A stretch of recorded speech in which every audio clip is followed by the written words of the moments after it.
Welcome to the football show on PLZ Soccer's YouTube channel. I'm delighted that you could join us in the football family. I'm Peter Martin, Alan Ruff, Tam McManus and our special guest Barry Nicholson is with us here in the studio. And Ruffy, delighted to have Barry back because as we hit our 13th year, he was one of the early disciples on our show that sent us on our way to stardom. Are you aware? Yeah, it was a great show. It was a great place at Stirling. I didn't even remember it. Barry reminded you of it. I remember the boards. We had a lot of good guests in at that time. Yeah, absolutely. Anyway, Ruffy, it's a fantastic show. I'm really looking forward to it because basically, from our point of view, we've got lots to talk about. And just in case you're wondering what we're going to discuss, here's what's on offer. Rodgers says that Vaclav Cerny's Watergate incident was disrespectful. Barry Ferguson admits he wants his players to celebrate goals after Cerny himself has faced backlash for spraying water on Celtic fans. Stephen Robinson urges VAR rules to be changed after he feels his side have suffered from incorrect decision making. And Victor Wanyama is all set for his Dunfermline debut against Scott Brown's Ayr United. Before we carry on with the show, I'm sure a lot of people have noticed that somebody's significant birthday today. Yes. And it is Peter, who's big 60. And obviously behind us a wee clue as well. But before we go any further, the staff have done a little montage about your birthday.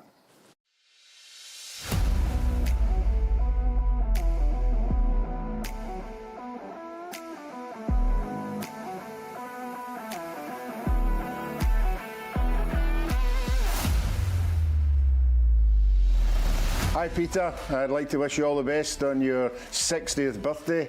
I'm sure you have a great day with most of the friends that you have, and there'll be lots of them giving you all the congratulations of the day. I would just like to add that.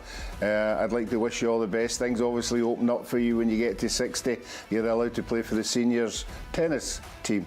So very, very good, and I hope you have a fantastic day. Bye. Happy birthday to Peter, the man that saw something in me that I didn't see in myself. Have a good one, Peter. Pedro, just to wish you a happy 60th birthday. You're getting on now, 60 years old, still playing tennis, still playing fives, and there's plenty more miles in you. So have a great night tonight. All the best, Pedro. Cheers. Happy birthday, Peter. Cheers for everything and hope you have a wonderful day. Peter, just wanted to wish you happy birthday, and I just wanted to say thanks for everything you've done for me in the last year and allowing me to shout at you every 6 or 8 weeks. So here's to much more shouting and many more years. Can't believe you're only 65. Thanks now. Happy 70th birthday, Peter. You don't look a day over 60. Hope you have a lovely day and thank you for all that you do. Happy birthday, Peter. 60 years old today. You're really getting on now, aren't you? Maybe I'll have to play left-handed next time we play a game of tennis. Have a good one. Looking forward to celebrating with you, and cheers for everything. All the best. Happy 60th birthday, Peter. I don't know how that works out. 13 years ago when we started working together in this show, you were only 27. So it just shows you the toll the years have taken with working with me and Alan Ruff. It's been a joy for me to work with such a professional and such a friend as well. I wish you a great day, a great future, and thanks for being a pal. Happy birthday, Peter. Can't believe you've actually made it to 60, but well done. Have a great day celebrating with all your family and friends. Hi Peter, happy birthday. Hope the bus pass isn't far away and can't wait to see you on the decks on Saturday night. Woohoo!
Haven't changed a bit. That's like Damien for the Omen, remember the film? Damien.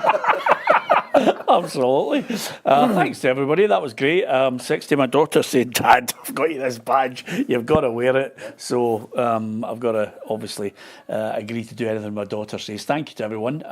The great thing about this show is any kind of a really good feeling usually evaporates once we get onto the YouTube feed, Ruffy, and they start absolutely leathering us. You can be liked for a minute and a half, and then all of a sudden you're not liked. Barry, it's great to have you back with us. I know you've been involved in more than a few bits of coaching. And when you come out of it, there must be that real bug to get back into it. Yeah, there is, Peter. First of all, thanks for having me on the show again. Glad to be here. Yeah, disappointed to lose our jobs, me and Cal at Queen's Park. I loved the last 8 months back up in Scotland again after being 16 years away. So yeah, to lose your job, it's itching to get back in, but I'm sure it'll probably be the summer now before any movement happens. It's a tough little period. Yeah, I must admit, we were all gobsmacked, weren't we, Callum and your whole team, after beating Rangers as well. I mean, there's a couple of poor results, but I mean they were still sitting in a decent position in the league, and obviously a massive result against Rangers in the cup, and went up and I thought performed pretty well in the main against Aberdeen. So yeah, I think it won't be long before Callum and Barry's back in the game. Yeah, and of course I was down there at Fleetwood when you were there with Brownie as well. What a setup they have there. Yeah, brilliant. I was 9 years there. Started off coaching the development squad and then moved my way up to the first team setup. So yeah, seen a few managers off. Worked with Joey and Scotty, Joey Barton and Scotty Brown, both gaffers there. So yeah, a brilliant little club. They're having a little difficult period just now as well. Dropped them down to League Two, so it'd be nice to see them do well in the future. So Joey Barton and Scott Brown, what a combination for your managers, Ruffy. I know, Brilliant. The touchline must have been really exciting. When it got hot. Absolutely brilliant. Okay, we're going to talk to Barry about a few things. Of course, he's been at a few clubs and he'll give us his insight and his experience as well. We'll talk to him about Rangers, Aberdeen and Dunfermline. Here's the fixtures for the weekend and what we can look forward to over Saturday and Sunday, of course. Aberdeen against Motherwell, Celtic, Hearts, Hibs against St Johnstone, St Mirren, Kilmarnock and Dundee against Rangers, and Ross County against Dundee United is on the Sunday. It's hard to believe, but you'll know the madness of it from your time at Rangers as well. It's hard to believe that people are still bleating on about Vaclav Cerny, spraying some fans with water, only in Scotland, Tam. Yeah, I don't know, about 12 days later or something, they're still going on about it. Listen, I think everyone had their say on it. Should he have done it? No. Is it a big deal? No. So I think, listen, just get on with the football. Listen, if the media keep asking, the managers are eventually going to come. Listen, ask about something else. I know Brendan Rodgers was asked about it today, so I'm sure him and Barry Ferguson are sick talking about it. But the Rangers fans will be quite happy that Barry said the other day that he wants to see his team celebrating, and he didn't really condemn the player. So they'll be delighted. The Celtic fans will be a bit annoyed, but that's just the old firm. Yeah, absolutely. I think Barry himself, as you can hear, is he taking the right stance on this? The reaction was he's excited because his teammates just scored what was to be the winning goal. I would have a problem if my players and my staff sat in their seat and never says a word or done anything. So I want to see players and staff celebrate. Why do we play football? We play football to win games, and when you win games, I want to see my players, my staff celebrate alongside our supporters. I know you want this question like a hole in the head,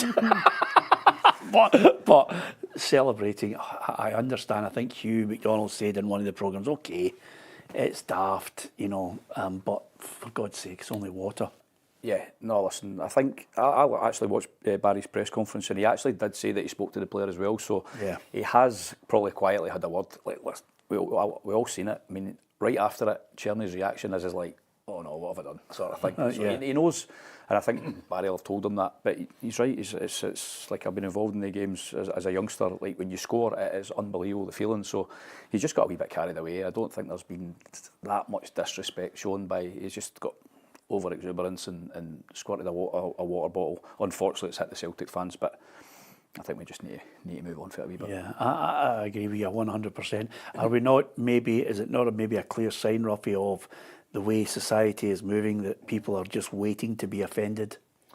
Yeah, I think it is. Barry's touched it. Unfortunately, these people are in the crowd, not all of them haven't experienced what it's like to score a goal, to win a game of that magnitude. You know, it is, you just lose control, you know, and they should maybe realise that I don't think there was any harm done in it. It could have been a lot worse. Yeah. But it was some water, so just deal with it and move on. Yeah, absolutely.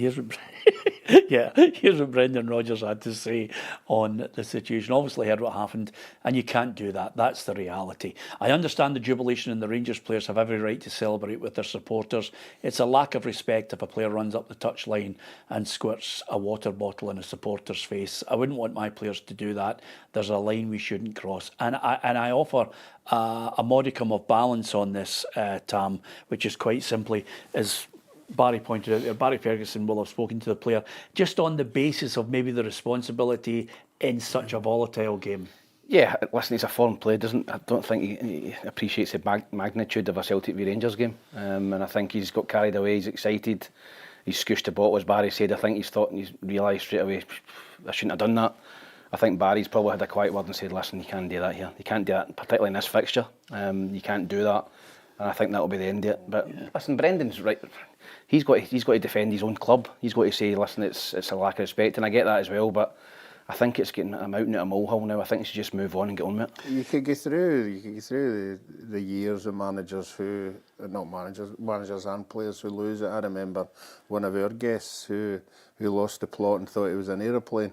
Yeah, on the party.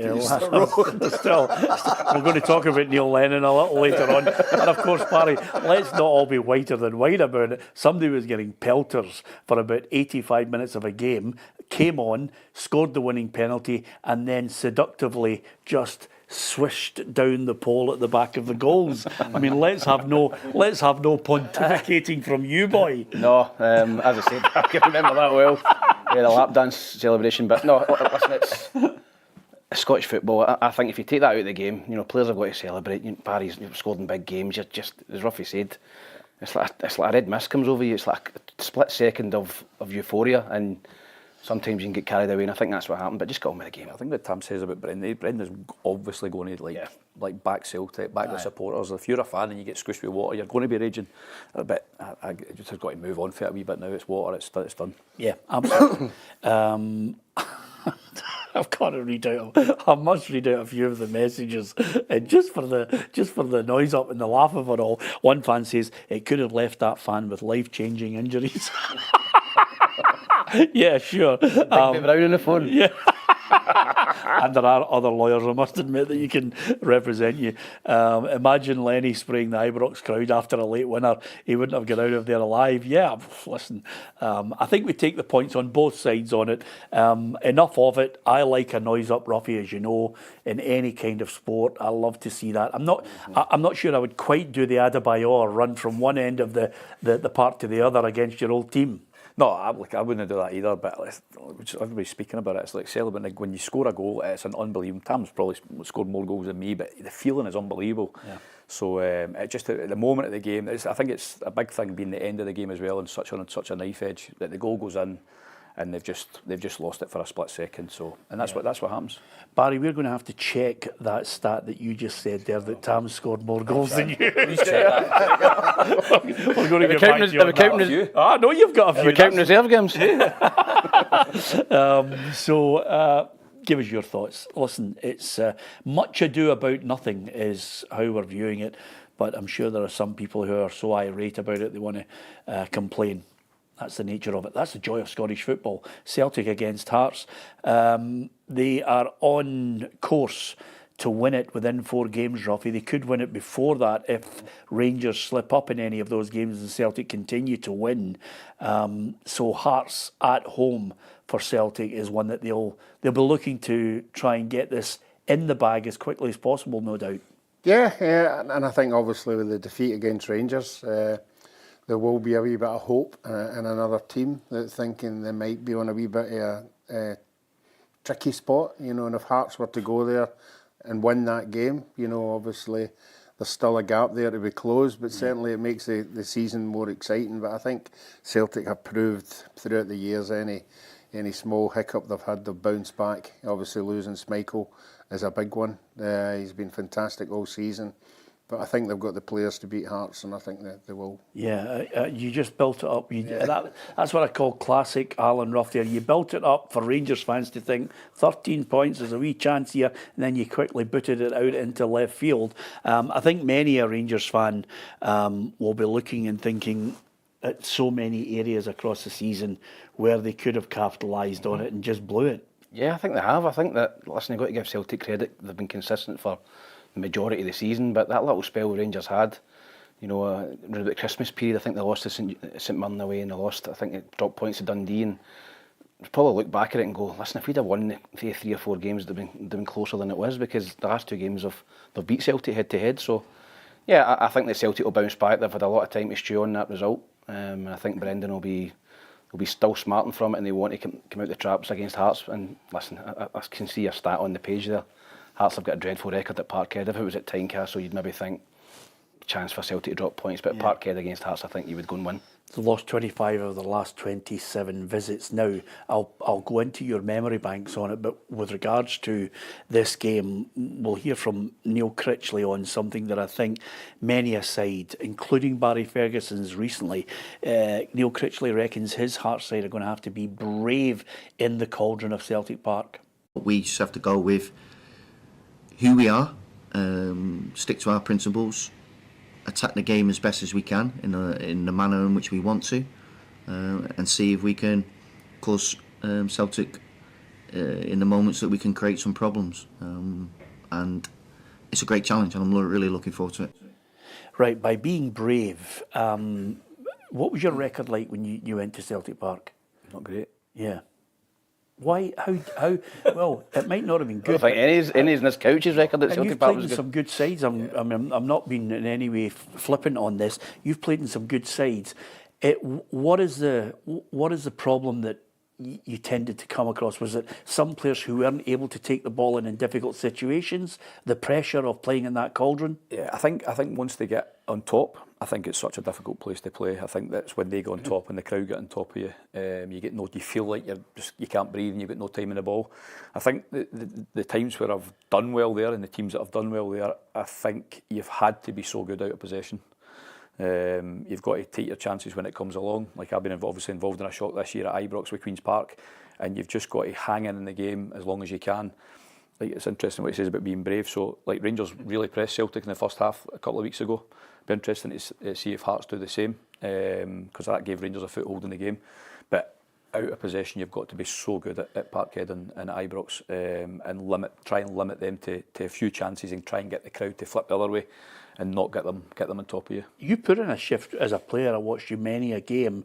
Did you feel more tired after a game like that at Ibrox or Celtic Park? Yeah, because you've got to do a lot more running. I think it's easier to have the ball. It's quite tough to defend for 90 minutes. So you always felt tired after games at Ibrox and Parkhead. But obviously, if the result goes your way and you feel like you've had a good performance, then you sort of get through it anyway, you know. Yeah, and just on that point, before I get to Ruffy and Tam on this, you and Jimmy Calderwood, who was a very infectious character when it came to man management, the best team I've seen, out with Rangers, who've obviously come away with a victory, and discarding at the moment Champions League teams, who've got a different mindset with better players. The best team that we've seen at Celtic Park has been Falkirk, who actually arrived there and thought, well, John McGlynn wants them to play triangles, play football, play passes, take the ball in and go and play it. I mean, if Falkirk's players can do it, why can't everybody else? No, I agree. I watched the game. I watched that game in the cup tie, and Falkirk were exactly who they are. They played, they built from the back, they passed forward early because they're actually quick and direct in the forward line. They got their wide players on the ball and caused Celtic problems in that cup tie until later on in the game. So I think that's what Neil Critchley's talking about there. They've got to be who they are. teams that go to Ibrox and Parkhead and try and be something different and go away from what they are, it's the wrong thing to do. They've got to be themselves, but as I say, be really, really good without the ball. Yeah. Do you see anything from that Hearts side that suggests they can do that? Yeah, listen, I think he's done well since he's come in. I think the couple of results against Hibs have spoiled it a wee bit. I think they've lost twice against Hibs under Neil Critchley, but apart from that, they're probably one of the form teams outside the old firm. So listen, they'll go there and they'll, as Barry said, when you go to Celtic Park, you've probably got to score first, something to hang on to, but you've got to have a perfect performance. Your goalkeeper's got to be very good. You've got to defend really strongly, and you've got to take your opportunities. And if they do that, I think they showed it. Was it last season they went to Celtic Park and won when Celtic had a little dip, but they need a perfect performance, from front to back. And if they get that, they've got a chance of getting a result. But I think Celtic will be smarting for that result against Rangers, and they'll come out the traps flying. Yeah, Gerald Taylor's out with an injury, could be for more than a few weeks. But other than that, give us your prediction.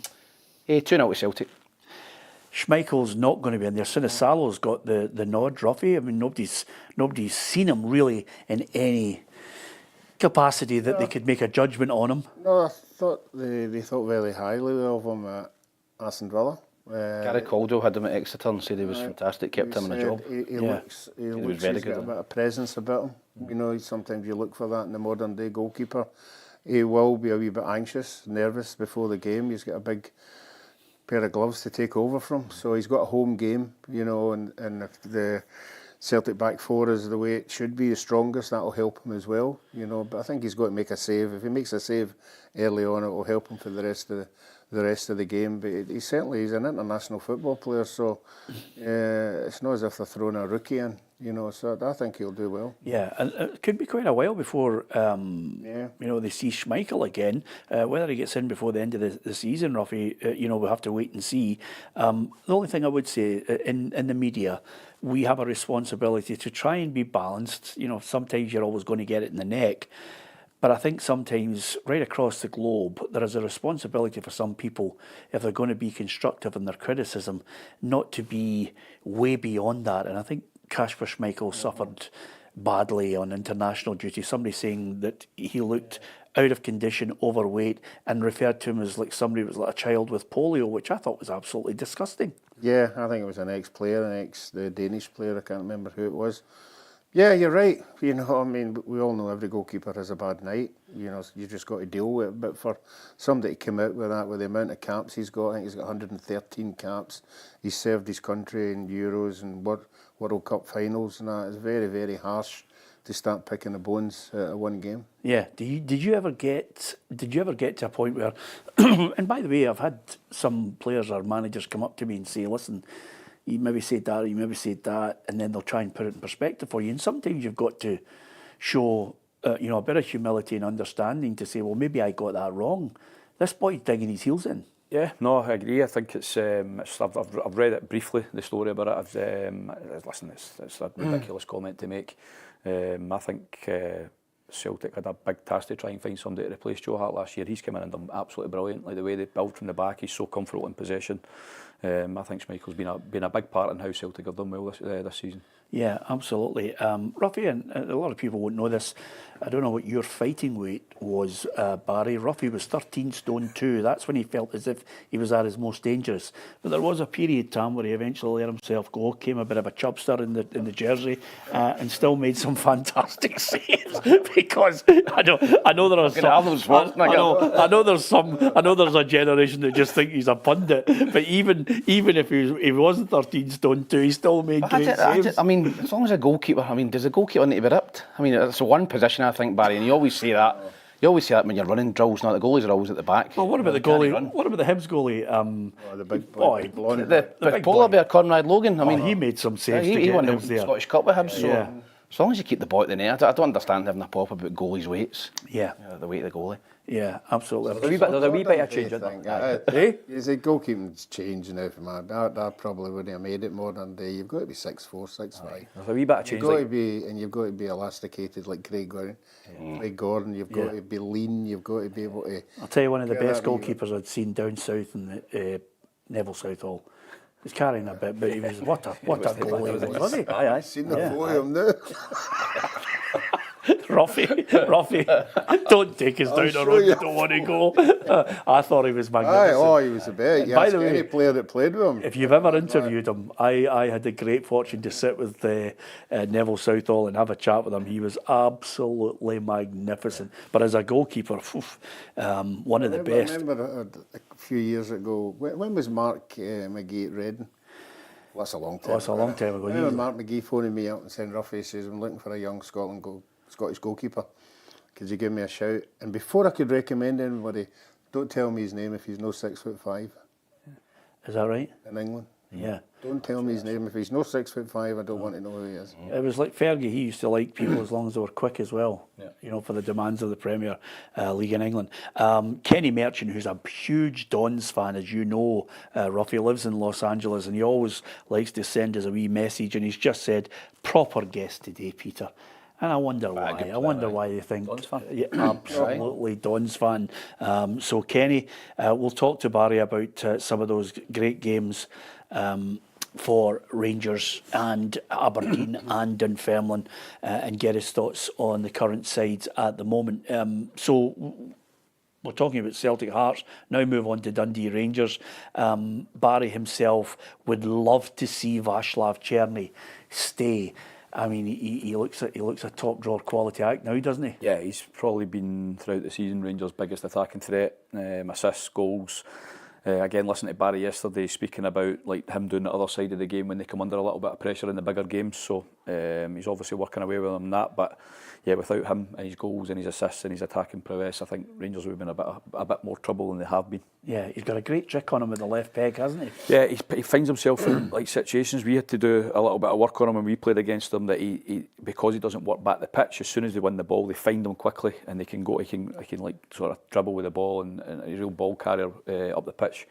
So he just finds himself in little situations where if you can find him, he can really hurt opposition. So he's been outstanding for them. Was that the type of thing that Callum would have said to the boys beforehand? Listen, if he's not on that ball, there might be a chance for us. We had to like do work on unlocking him out. Basically, we tried to get the left back at the time, who wasn't involved in our attacking side of things, just to make sure he was as close to Cerny as possible. Because if he joined in the attack, if we'd both our full-backs joining in, and the ball broke down, and if they found Cerny quickly, we were going to be in trouble. So we've done a lot of work on trying to lock their players out, because that's how Rangers played at Ibrox, especially try to find him quickly and go on the counter. Yeah, and I'll tell you one thing I loved from the post-match with Callum is the fact that in the moment you have to celebrate the moment of what you've just achieved. Yeah. You know, some people say, oh, Queen's Park fans, they celebrated, you know, going over the top, defeating Rangers, but it was such a key moment in history. You've every right to actually milk it. Yeah, no, Callum was brilliant. I don't know if you've seen the video, brilliant video when Callum was suspended. Yes. And the boys have got the video in the dressing room dancing about, and then it's just that minute where he's allowed back in the dressing room and the beat drop kicks in and Callum jumps all the players. It's a brilliant video. But yeah, I felt sorry for Callum. I loved it because obviously he was suspended. I'm down the touchline fronting it up, but we were in constant communication, him, myself and Maka. But his whole week he was like outstanding in his prep for the game, Cal. And we got everything spot on. The boys, an unbelievable performance to win there. Yeah, how explain that to us, because now Barry's suddenly in the situation as the Rangers manager. You know, it wasn't too long after it that Philip Clement, you know, waved goodbye to Rangers, and Barry suddenly has that opportunity. When you're not a player and you have to be on that touchline, it must be the pressure of knowing that you can't influence it with your own quality. Yeah, I mean, I could certainly feel it on the side of the pitch, like the crowd were just beginning to turn a little bit. Like the longer we stayed in the game, we get the goal, and we were actually like not I wouldn't say comfortable, but I felt comfortable on the side until probably the last 5 minutes. They get the penalty, they get 2 corners. But just the atmosphere in the stadium, then it must have been really, really difficult for the Rangers manager at the time to sort of, because it's hard and with the noise and everything to try and get tactics on or change things or anything like that. So, but no, the game just fell in our hands, and luckily for us, we got the result. Yeah, so he's up at Dens Park, your old mate, Stuart Taylor there with Tony Dock, and you know we're now at this situation where we're getting ever closer to that split, and then that's when the real battle will start for Dundee. But anything between now and then, they've got to look at it as a bonus for them to try and get away from that second bottom if they can at all. Yeah, well, I think the break came at the wrong time for Dundee. You know, a fantastic performance result at Tannadice, where not a lot of people fancied them, to be honest. They've been on a bad run.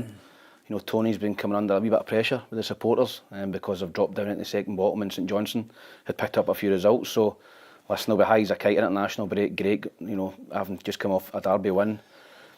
They're 5 points ahead. I think that's quite a big gap at the minute. I don't see them getting in against Rangers, but this Rangers team has been Jekyll and Hyde all season.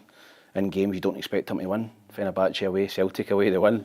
Games you expect them to win. Queen's Park, for example, you know, Motherwell at home, St Mirren at home, they've lost. So it's just interesting to see the dynamics change with Rangers. Now they're expected to go to Dens Park and win. The pressure's on them to win, expectations there to win.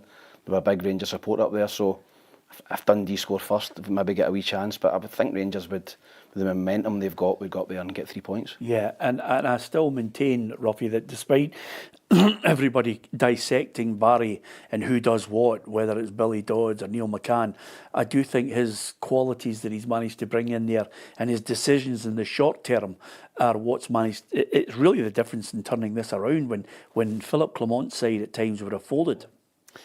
Yeah, I think he's got the right team behind him. I can imagine them in the dressing room. They would all feed off each other. We've known Barry because we've had him on the show and we know him. We know what he's like playing for Rangers. We know what like he is playing for Scotland. The only one word to describe him, he's a winner. And if you're not a winner round about him, he's going to let you know. And sometimes when you've got somebody like that as the boss or as a captain of the team, it brings the best out in other players. So I'm under no illusions he's went into that dressing room and never given a damn who it is or where they've done or what they've done. He's let them know now that this is how we play and this is the Rangers way, and you've got to go along with it. And I think that's what he's done. What was he like as a player with you? Yeah, like amazing. We spoke about it earlier, Peter. He was like probably one of the best players I've played with. He's just with the era that he got into the team and became captain. And you've got people round about him like Kanchelskis and Van Bronckhorst and Alberts and that. And I think that just himself took himself to another level. He was like that. No, I'm the captain. And he just did that rub off on you? It rubbed off on everybody. I think the younger ones aspired to be what he was doing. Like a young boy coming through all the way through at Rangers, through the academy, and then becoming the captain. It was he was definitely the player that all the ones underneath looked up to. Yeah, and with that in mind, would you give him the job? Listen, he's what he's done so far. He's putting himself certainly in the frame. He keeps talking about he's only concentrating to the end of the season. But if he keeps going, I think the Bilbao game is like a massive fixture. I mean, this is going to be a massively different test to Fenerbahce. But if they come through that, it's like it almost becomes impossible not to give him the job. But at the minute, he's doing everything right. His stuff in the media, I think, has been excellent as well. I think he spoke brilliantly in the press conferences. So yeah, we'll just see how it goes. Yeah. Okay, so they're up there at Dens Park. Yes? Yes? Yeah, well, he's got a thumb on the face. By the way, it's great to have you back, Barry. Yeah. I think there's so many different permutations. We've discussed it, Ruffy. There's so many different permutations if you get new owners in, and suddenly they have a plan, a strategy, and they also have a man that they think is going to follow their rule book and implement the changes they want. Because Rangers will change dramatically if this group of investors with the 49ers enterprise at the back of them gain control. Rangers as a club will change dramatically. I mean, I know we've had numerous players saying you can't lose the traditions, but as a club and as a business and as a way forward, it will change dramatically. And it's as you said, Barry, it's whether he can sustain enough positive results to make them maybe think again if they had other candidates in mind.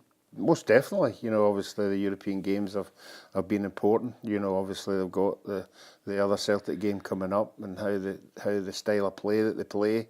If he keeps winning, you know, it makes it very hard not to come to that decision, because if it is a win-win-win situation, the fans are calling the shots now. Fans are right behind them. They'll know that the last two foreign managers I had didn't do particularly well with the CVs that they've had. So a lot of people, majority of people would say, well, why not? You know, obviously there's going to be names getting thrown out there as soon as it's advertised, but then you've got to really have a look at them and then see what's the best solution. Okay. Even if he doesn't get the job, Peter, he's put himself in the frame not only for maybe a coaching role at Rangers, but another job elsewhere. because the two games against Fenerbahce, up against Jose Mourinho, one of the greatest managers in football history. You can't have him as a coach. He's outfoxed him. Do you think he's got to be the manager? You can't have him as a coach there, because it suddenly becomes I think we're breathing down the guy's neck. The menace in the background is he's there waiting. Do you know what I mean? It's always, if you're a manager and suddenly you've got a guy who's produced, good European result, big win over Celtic, statement win, the way they played, and suddenly this guy doesn't hit the ground running. You've got that hovering over you. You can't have him as a coach. Most of these foreign managers bring their teams with them, don't they? They bring everybody. Absolutely. Dundee against Rangers, Ruffy, prediction? Rangers 2-0. And Dundee still in that playoff spot? Yeah, I think we're getting to the stage now, the teams like Dundee and Kilmarnock, the first thing they'll be doing after the 90 minutes, we'll be looking at the other scores, because if there's other scores go against them, the likes of Ross County winning, well, a panic setting in. Yeah. Barry? I think it's a really tough fixture for Rangers. Dundee have done well there in the previous games against them, but I do expect Rangers. Listen, Fergie spoke about Rangers being more consistent, and they've got to back up the result a couple of weeks ago at Parkhead by winning again. I think they will. Yep, Tam, you've got that. 2-1 Rangers. 2-1 Rangers. Now, I'm going to talk about the Dundee Dons, and it brings me nicely, of course, to yourself, because when we look at your career, of course, we're talking about Dunfermline a little later on in the return of Victor Wanyama to Dunfermline, which I don't think, what a shock move that was, and we'll get your thoughts on your old club, Dunfermline. But Aberdeen are going to take on Motherwell. We'll hear from Jimmy Tilleen shortly, but it must have been a really good time for you up there, because when you're in the west of Scotland, there's a bubble that we live in, but when you're in a one-club city, did you enjoy it? I loved it, Peter. I must admit, 6 months, for the first 6 months, I didn't enjoy it. I didn't play well at all, and the fans actually made it heard that I wasn't playing well. So do you think it added the fact that you were an ex-Rangers player?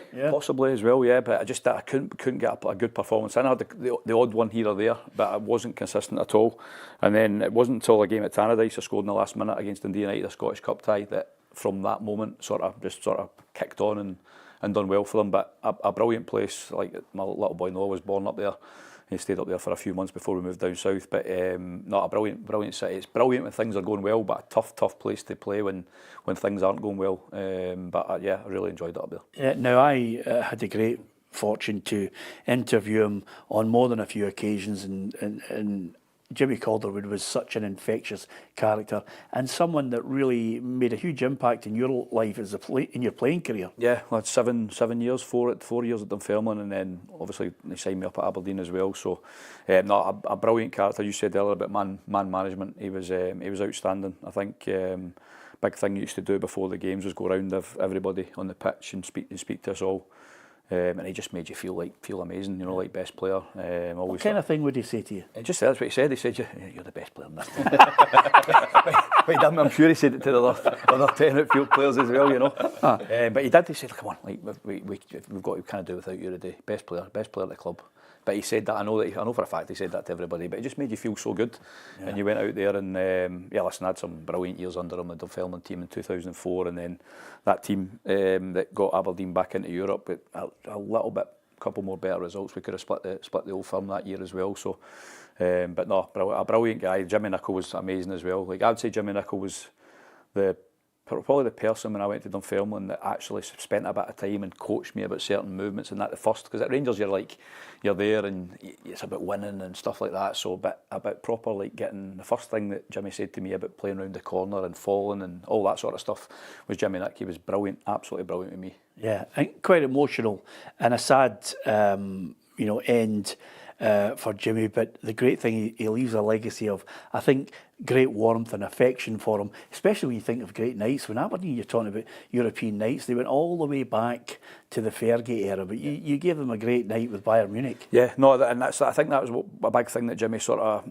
got on when we had the European run, was about all the pictures and that up and reminding us about the time where they obviously win the trophy. So we've done a lot of sort of reminiscing on videos and stuff like that with that stuff with the run. But no, the Copenhagen night, at Pittodrie, the 4-0 game, Jamie Smith was amazing that night. The Bayern Munich, the 2-2 at home and then away. So it was just an amazing run. And actually, if we'd have beat Queen of the South in the Scottish Cup semi-final, that year, I would have had a decision to make, because I was possibly would have stayed, because it would have meant another European run. Yeah. Because we would have been back in Europe. So, but once we got beat off Queen of the South, I'd sort of made my mind up that I was going to try my luck down south. So if we'd have won that, it might have been a wee bit different in the career. Yeah, and you played with some really special players. Of course, Tam played alongside one that he loves as well, Craig Brewster. Brilliant. Yeah, amazing. Like, you had to pass these feet though, Tom, no? I don't know what he's running from. If there was any ball 2 yards aside a big brew, he was like just looking at you saying, just out of curiosity, what's wrong with that? He wouldn't try a leg if it was the pass just slightly off. But no, like him and Craw had an unbelievable partnership together. That 2 seasons, 2003, 2004ish. The two of them were unbelievable up top. But Brew was an unbelievable footballer, great touch, and a brilliant guy as well, by the way, brilliant guy. What do you make of Aberdeen now? Yeah, listen, they got off to an unbelievable start. We actually played them in the League Cup early on, and they beat us in the last minute. And then they obviously go on this unbelievable run, and then they just hit the skids a little bit and don't really recover from it. But then we went back up there in the Scottish Cup, and they played well against us, to be fair. We didn't play well. A little bit of a sort of downward spiral from the game at Ibrox. But no, they've just got to get themselves back to a sort of level of consistency again. They've got some good players. They sort of changed a little bit from the start of the season as well. A few of the Scottish lads came out of the team for a little bit, but Aberdeen as a club, I think, should have a core of young sort of Scottish players coming through, whether it's old or whether it's experienced or whether it's younger ones coming through. They need that core a little bit of Scottish players being up there. Yeah, and of course, Ruffy, you'll be able to comment on this because as well as Aberdeen playing Motherwell, there's a small matter of the Scottish Cup semi-final, and he's hoping to have his keeper Mitov back fit and available as well. Yeah, of course. Sometimes it can happen. He has this kind of season now with some injuries, and of course we need to, like we do with every players, evaluation after the season and try to plan the programs for the next season individually for everyone. So sometimes it can happen, and we have to try to find the solutions and prepare for the next season. But still, we are in this season, and I think he will be back quite soon. Let's see. We take it day by day and week by week, but I think it's in a quite good timeline for us. But let's see. Yeah, crucial. Goalkeeper could be the difference. Yeah, I thought last year he was the goalkeeper of the season. Yeah, I thought he had a fantastic season. He won every Player of the Year trophy at St Johnstone for the first time ever in the history. Every supporters, everything.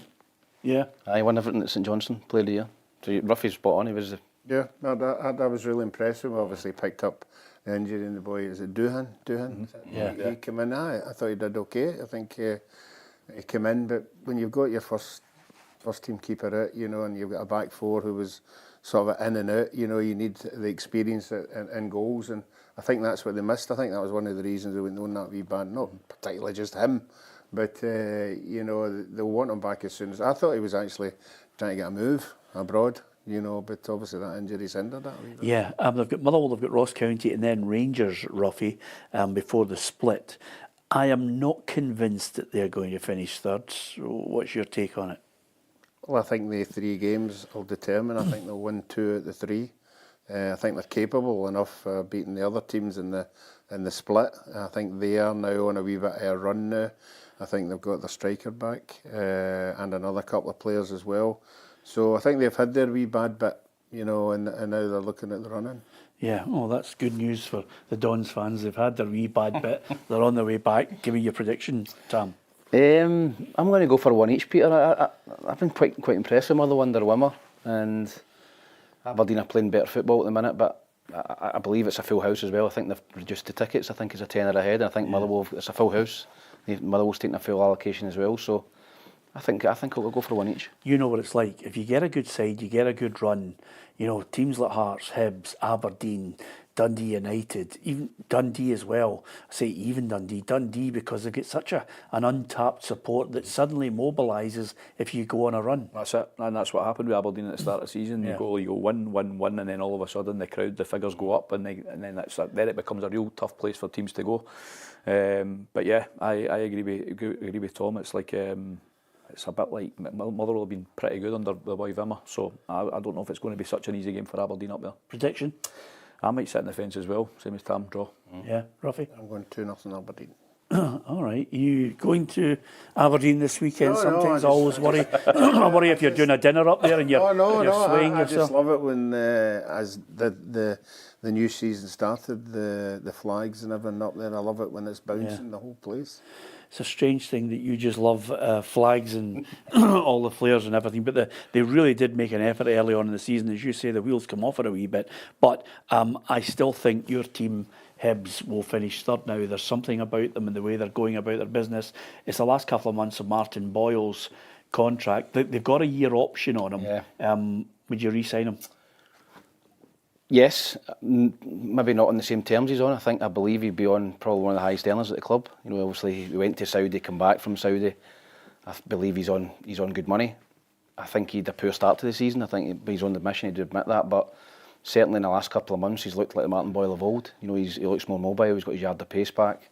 He's scoring goals, creating goals, and causing problems for teams. So I think if the deal's right for everyone, then you would give him another year. But Martin's coming to maybe the time in his career we'd maybe fancy something different. Obviously he's an Australian international. There's been a lot of rumours about maybe going to Australia to play. So listen, if Hibs can keep him, I think it'll be good. But I think it'll be down to Martin if he wants to stay or he fancies something else. Yeah, maybe it'll be down to David Gray and the way he wants to mould his side for the summer. Yeah, David's done an amazing job. I mean, that tells you what sticking with a manager can do. I mean, he was so much under pressure earlier on in the season, but he's done amazing. Some of the results recently have been very, very good. Like Martin's somebody who's, it feels like he's been around for a long, long time, but he's only 31, I think he is, 31. Still scoring goals. Yeah, it'd be interesting to see what the take on is from Davey. What his way of thinking is next year. Which way are they going to play? Is he going to play a different style? Yeah, it'd be interesting to see what happens there. Yeah, I've got them to finish third. Yeah, I mean the way they're playing just now, it might seem kind of see past them, but yeah, still a long way to go. Yeah, okay, that's you sticking in your Aberdeen colours, right, isn't it? Fantastic, I like that, Barry. Just before Ruffy absolutely slaughtered you for it. The only thing that is the unpredictable in this, if we're talking about whether Dundee can rally, I don't think St Johnstone are not cast adrift. No. They've got 5 points there, and they're going to play all the teams that they want to try and, get the better of in that split, Ruffy. So yeah, you can't criticise the players. They're fighting for their lives. You know, every game they go out, they're making it very difficult for most of the teams they're playing. It's winning games now. It's draws aren't any good. You know, as you're saying, when they come up against the teams that are round about them, they're the ones they've got to win. You know, and I think when it comes to the split, again, most of these teams are all capable of beating each other. And I always think when the split comes at, I know it sounds silly, but that 3 home games and 2 away, it's so crucial to get that 3-2, and it'll be interesting to see who gets it this year. Yeah, can't see past the Hibbies for this one. No. Same for you? No, same, yeah, Hibs will win. Yeah, comfortable for Hibs. Yep, okay. Now, if at the end of the season, Ruffy, and this is probably the real point of consternation, I think, for Stephen Robinson, and it'll happen down south as well, and the money and the stakes are bigger, is some of these decisions, when we talk about VAR, I think St Mirren have been the most wronged side in the Scottish Premiership this season. And it could be the difference between top 6 and a lot of financial reward that Stephen Robinson's side could suffer. Oh, it's not just that, it's players' contracts. It's the board saying, right, we're finished here, the budget's not the same as next year. You'll have to maybe lose a couple of players or not get a couple of players you want. So it is, and I think he's beginning to handle it a wee better now than what he was early on. It seemed to be happening every week to St Mirren. And you're right, I'm sure, like any human being, he'll be sitting in his office counting all these points up. And at the end of the season, he'll be going, look what we could have been. Well, the other thing about it, Barry, and I'm just talking about from a personal point of view, if I was him, Stephen Robinson, at the best of times, passionate. We had him in here, and he was absolutely first class, talking about his ethos, the way he wants football to be played, the type of player that he wants to bring in at St Mirren. To get 2 top 6 finishes on his budget is remarkable. But if I was him on a Monday morning and Willie Collum was phoning me, I'd just go, is that you, Willie? Why don't you go and take a fly? And then I'd put the phone down. Yeah, listen, some of the decisions have been pretty poor. I mean, the last one, I think the Olasanya one's ridiculous, and it's a wee bit disappointing that you can't go back on the 2 yellow card thing, because that changes the game unbelievably. but because it's a yellow card, VAR can't get involved. But I mean, I think everybody's seen it. It's such a poor decision. But I agree with the Stevie Robinson thing. Like what I think we coached against him down at Fleetwood, and he was a Morecambe manager as well. And he's such a passionate manager. His teams play some good football. He's got a certain way of playing, a certain style, and it's been very fruitful for St Mirren. Yeah, and with that in mind, Tam, I mean, I talk about the financial repercussions, and it's there for all to see for St Mirren. They're still in the mix, despite 5 or 6 decisions where you're saying to yourself, come on. I mean, the Olasanya one is a joke. And by the way, never mind VAR, Tam, I'm talking about a 4th officials there, 2 linesmen and a referee. Yeah, it's not acceptable, Peter. You know, and listen, I was speaking to Willie Young, and Willie was trying to defend the referees in the VAR a wee bit by saying there's not as many cameras here, obviously, than there is in England. I know they should still be getting these decisions right, but he was saying about cameras and all that stuff. But I think St Mirren are still in the mix. I think everybody will be looking at Hearts' result this weekend. I think Hearts are in 6th at the minute. I think you've got St Mirren, Motherwell, you know, with games that they could possibly win and jump above them. I would think that the clubs, Hibs are guaranteed it. I think Aberdeen will be guaranteed it. Dundee United the one for me. Maybe they're in a bad run. Do you need maybe a win or 4 points for it? You look at the table here. Ross County are still in the mix, Peter. Yeah. You know, they're 4 points behind Hearts as well. So I think they'll all have a chance of getting in the top 6. But this is a game that you would think St Mirren would need to win to get in the top 6. Yeah. Stephen Robinson certainly quick to point out that you can't challenge that second yellow in the Olasanya case, and maybe that has to be looked at. Yeah, we have, as always. So that's the third second yellow card that's led to a red card. We've had an apology for that. Shouldn't have happened. Shouldn't have led to a red. And unfortunately, we get punished on the Saturday because we have to play over 20 minutes with 10 men, which we've done brilliantly and should have won the game. And now we get punished, double punishment again the following week. So that's been 3 times that's happened now. And you know, they can't review yellow cards, but when it leads to a red and is that blatantly wrong, then it should do, and we're having double punishment for that. Along with other teams, by the way, we're not the only team this has happened to.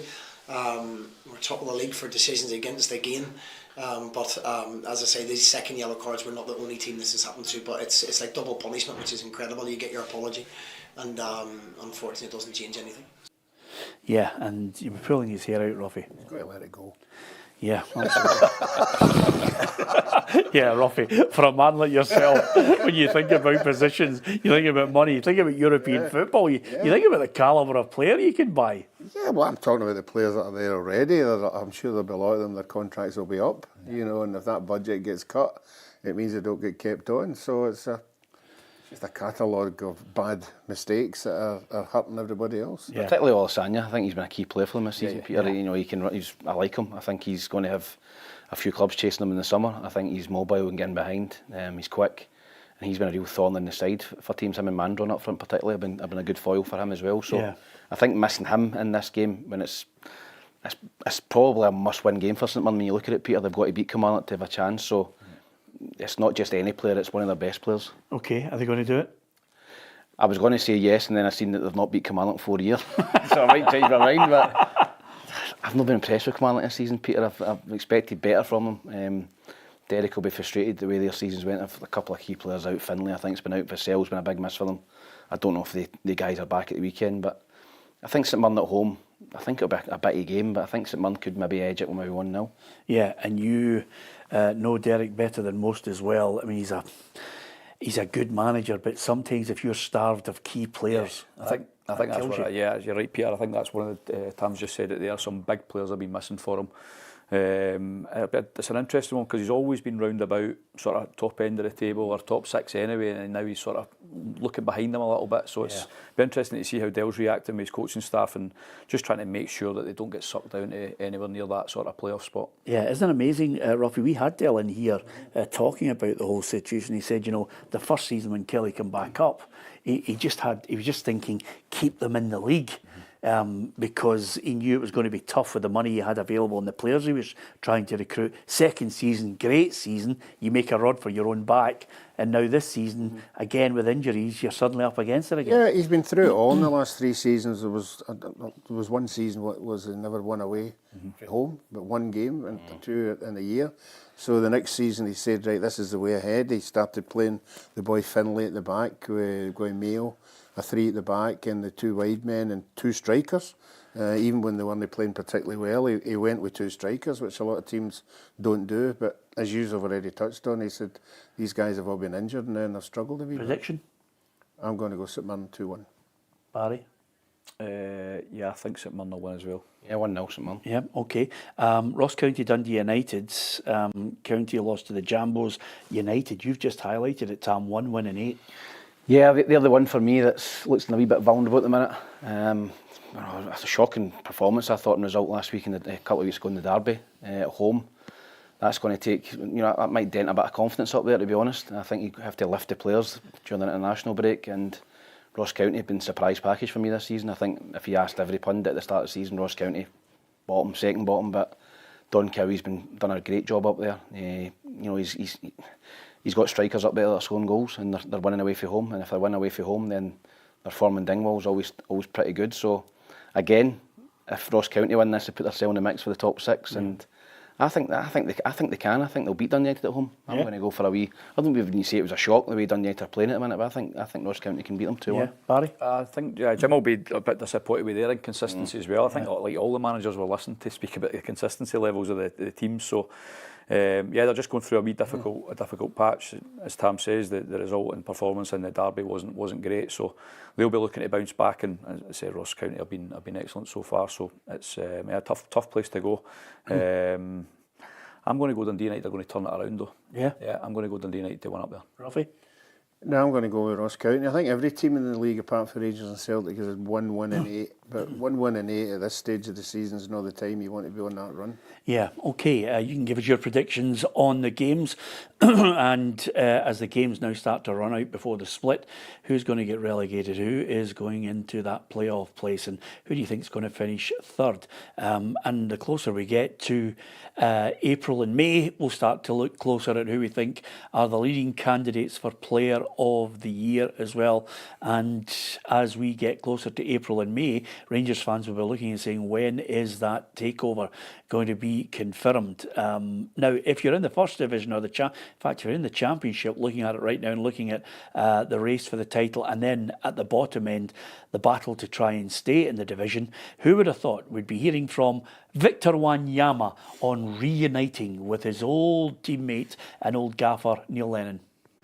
I spoke to the manager. Of course, the manager has done a lot in my career, has played a big part in my career, and he asked me to come and help him out.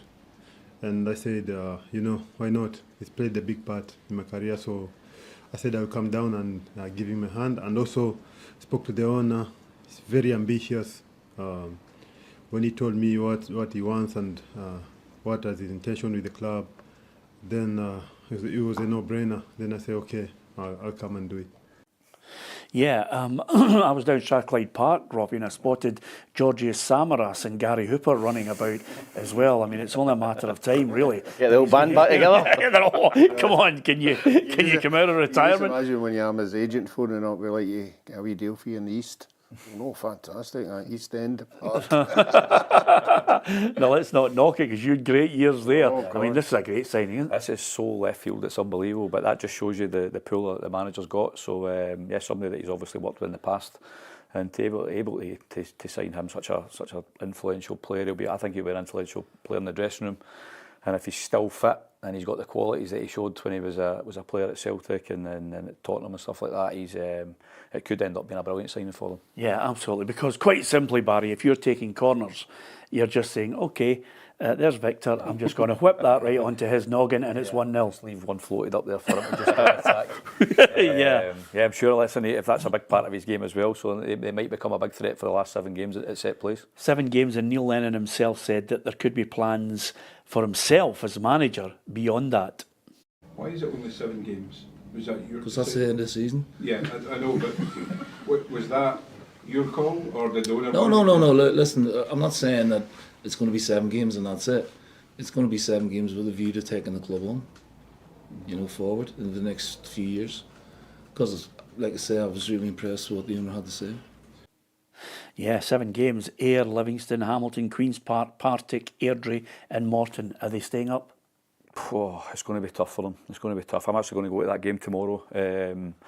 It's going to be really tough. But they'll be hoping for the bounce. They'll be hoping for the new manager bounce. And they're not far away. If they can get a couple of wins, they're right back in it. So, but it will be tough. Yeah, okay. Trying to get a seat as near the dugout as possible. That would be brilliant. Absolutely brilliant. Just on that point, what do you do then? Do you have to wait? Do you get an agent to try and get you back in? I know you're desperately hoping that someone looks and says, well, listen, look at that great quality you've had. You've been a coach at a number of clubs for a long period of time. You don't do that without having skills to offer. Yeah, no, listen, I think it's just a case of waiting, Peter. I think the important thing is I love footy, so you want to go out and watch as many games as you can. Hopefully that I'm not the type of person that will go when people are under pressure and go and watch their games. I don't want to be seen as that type of person. But no, I think it's just biding your time again. I'd love to work with Cal again.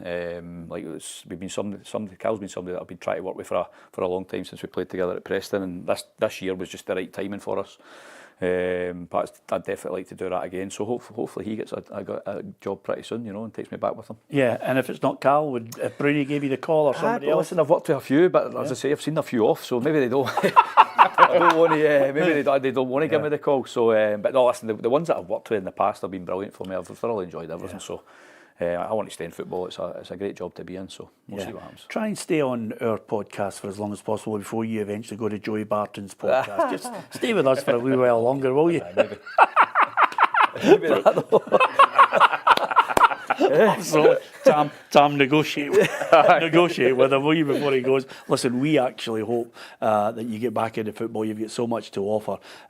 So it's been an absolute joy getting your thoughts today.